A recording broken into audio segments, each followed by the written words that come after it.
আসসালামু আলাইকুম, সবাইকে স্বাগত জানাচ্ছি আমার দেশ টপ নিউজে। আপনাদের সঙ্গে আছে আমি হুমায়রা নাওচিন। দর্শক, শুরুতেই জানাবো সংবাদ শিরোনাম। রুগ্ন ও বন্ধ শিল্প কারখানা খোলার উদ্যোগ নিতে প্রধানমন্ত্রীর নির্দেশ। হঠাৎ অসুস্থ জামায়াত আমির শফিকুর রহমান। প্রধানমন্ত্রীর 10 উপদেষ্টার দপ্তর বন্টন করে প্রজ্ঞাপন জারি। বিদ্যুৎ নিয়ে আওয়ামী লীগের করা সব চুক্তি দেশবিরোধী বললেন বিদ্যুৎ মন্ত্রী। সোহরাওয়ার্দীর ঘটনায় 4 পুলিশ সদস্য ক্লোজড। $35 বিলিয়ন ছাড়ালো রিজার্ভ। কমলো এলপি গ্যাসের দাম। নতুন দায়িত্বে সার্জিস আলম। দর্শক, শুনছিলেন শিরোনাম, এবারে বিস্তারিত। বেসরকারি উদ্যোক্তার সঙ্গে নিয়ে দেশের রুগ্ন ও বন্ধ শিল্প প্রতিষ্ঠানগুলো খুলে দেওয়ার উদ্যোগ নিতে বলেছেন প্রধানমন্ত্রী তারেক রহমান। প্রধানমন্ত্রীর অতিরিক্ত প্রেস সচিব আতিকুর রহমান রুমন মঙ্গলবার বলেছেন, রুগ্ন ও বন্ধ শিল্প প্রতিষ্ঠানগুলো খুলে দেওয়ার জন্য প্রধানমন্ত্রী সংশ্লিষ্ট মন্ত্রণালয়কে নির্দেশনা দিয়েছেন। তবে বেসরকারি উদ্যোক্তারা এ উদ্যোগের সঙ্গে কিভাবে যুক্ত হবেন, মালিকানা বা অংশীদারিত্বের ধরন কেমন হবে, সে বিষয়গুলো এখনো চূড়ান্ত হয়নি। প্রধানমন্ত্রীর নির্দেশনায় বলা হয়েছে, রুগ্ন ও বন্ধ পাটকল ও চিনি কলগুলো খুলে দিয়ে সেখানে পুরাতন শ্রমিকদের বহাল রেখে নতুন কর্মসংস্থান সৃষ্টি করতে হবে। বিনিয়োগ উন্নয়ন কর্তৃপক্ষের নির্বাহী চেয়ারম্যান আশিক চৌধুরী বলেন, প্রধানমন্ত্রী তারেক রহমান নতুন কর্মসংস্থান তৈরির নির্দেশনা দিয়েছেন। তিনি বন্ধ ও রুগ্ন শিল্প কারখানাগুলো খুলে দেওয়ার উদ্যোগ নিতে বলেছেন। এ ব্যাপারে শিল্প মন্ত্রণালয়ের নেতৃত্বে একটি কমিটি কাজ শুরু করেছে। বাংলাদেশ জামায়াতে ইসলামীর আমির ও প্রধান বিরোধী দলীয় নেতা ডক্টর শফিকুর রহমান হঠাৎ অসুস্থ হয়ে পড়েছেন। রাজধানীর শেওড়াপাড়া এলাকায় কাফরুল পশ্চিম থানার উদ্যোগে আলোচনা সভা ও ইফতার মাহফিলে যাওয়ার সময় হঠাৎ অসুস্থ হয়ে পড়েন তিনি। ঢাকা মহানগর উত্তর জামায়াতের নায়েবে আমির আব্দুর রহমান মুসা বলেন, আজকের ইফতার মাহফিলে জামায়াত আমিরের প্রধান অতিথি হিসেবে উপস্থিত থাকার কথা ছিল। তিনি যাত্রাও করেছেন। হঠাৎ যাত্রাপথে তিনি বমি করেন এবং শারীরিকভাবে দুর্বল হয়ে যান, যার কারণে তিনি প্রোগ্রাম স্থলে আসতে পারেননি।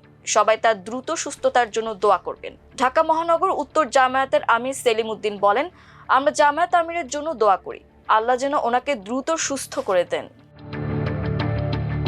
মন্ত্রী ও প্রতিমন্ত্রীর মর্যাদায় নিয়োগ পাওয়া প্রধানমন্ত্রী তারেক রহমানের 10 উপদেষ্টার মধ্যে দায়িত্ব বন্টন করা হয়েছে। মঙ্গলবার রাষ্ট্রপতির আদেশক্রমে মন্ত্রী পরিষদ সচিব নাসিমুল গনি স্বাক্ষরিত এক গেজেটের মাধ্যমে তাদের দায়িত্ব বন্টন করা হয়।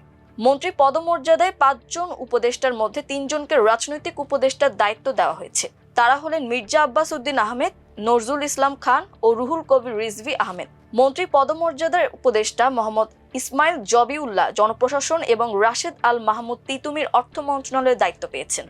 প্রতিমন্ত্রী পদমর্যাদায় নিয়োগ পাওয়া হুমায়ুন কবিরকে পররাষ্ট্র মন্ত্রণালয়, দুর্যোগ ব্যবস্থাপনা ও ত্রাণ মন্ত্রণালয় এবং বেসামরিক বিমান পরিবহন ও পর্যটন মন্ত্রণালয়, ব্রিগেডিয়ার জেনারেল অবসরপ্রাপ্ত শামসুল ইসলামকে প্রতিরক্ষা মন্ত্রণালয়, জাহিদুর রহমানকে পলিসি অ্যান্ড স্ট্র্যাটেজি, মাহাদি আমিনকে শিক্ষা মন্ত্রণালয়, প্রাথমিক ও গণশিক্ষা মন্ত্রণালয়, প্রবাসী কল্যাণ ও বৈদেশিক কর্মসংস্থান মন্ত্রণালয় এবং শ্রম ও কর্মসংস্থান মন্ত্রণালয়, রেহান আসিফ আসাদকে ডাক, টেলিযোগাযোগ ও তথ্য প্রযুক্তি মন্ত্রণালয় এবং বিজ্ঞান ও প্রযুক্তি মন্ত্রণালয় উপদেষ্টার দায়িত্ব দেওয়া হয়েছে।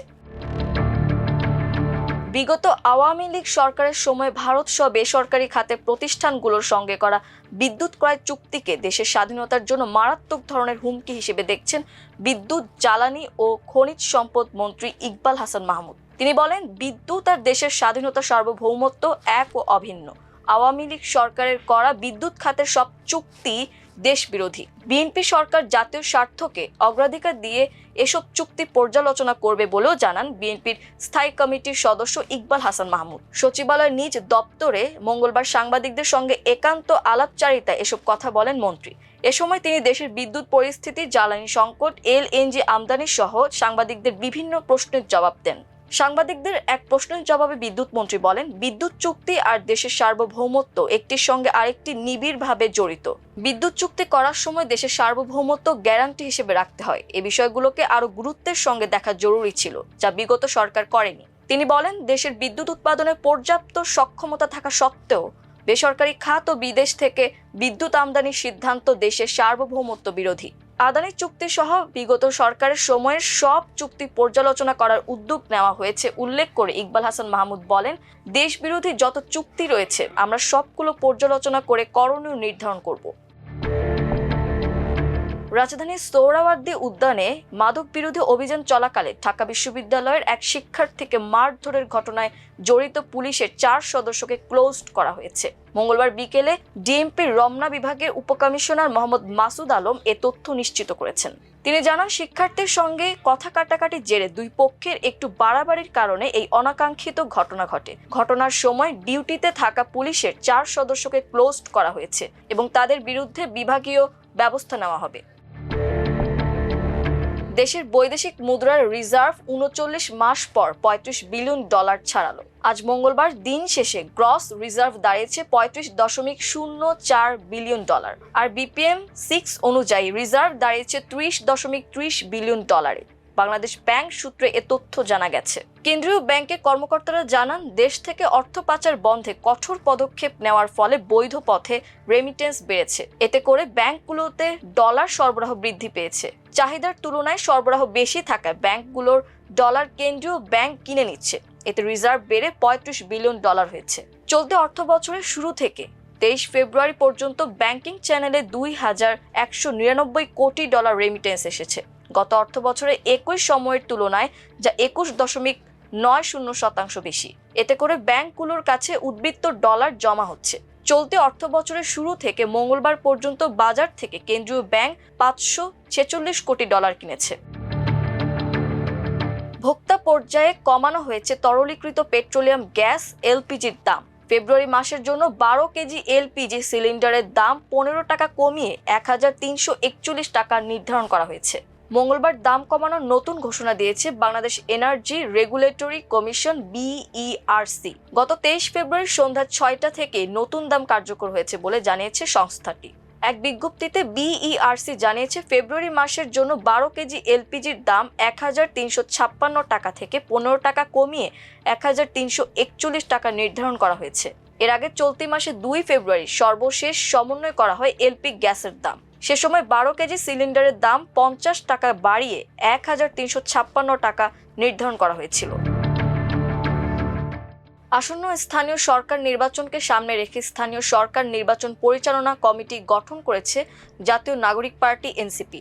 নবগঠিত এই কমিটির চেয়ারম্যান হিসেবে দায়িত্ব পেয়েছেন দলটির উত্তরাঞ্চলের মুখ্য সংগঠক সার্জিস আলম। গতকাল সোমবার রাতে এনসিপির দপ্তর সেলের সদস্য সাদিয়া ফারজানা দিনার স্বাক্ষরিত এক প্রেস বিজ্ঞপ্তিতে বিষয়টি জানানো হয়। বিজ্ঞপ্তিতে বলা হয়, আসন্ন স্থানীয় সরকার নির্বাচনকে সামনে রেখে এনসিপির আহ্বায়ক মোহাম্মদ নাহিদ ইসলাম ও সদস্য সচিব আক্তার হোসেনের নির্দেশ ক্রমে স্থানীয় সরকার নির্বাচন পরিচালনা কমিটি গঠন করা হয়েছে।